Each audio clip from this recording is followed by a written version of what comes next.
So gaday panghatag o mga sinilas diri sa Barangay Sinsin. Namin ang hatag sa Sinsin Barangay Gym. Mga bata, aligre.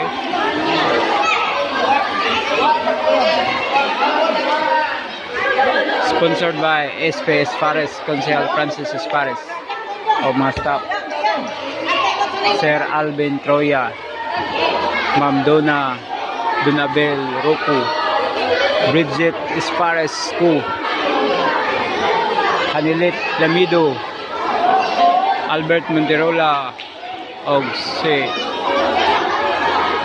Danny Lamido, o inyong alagad John Ismail.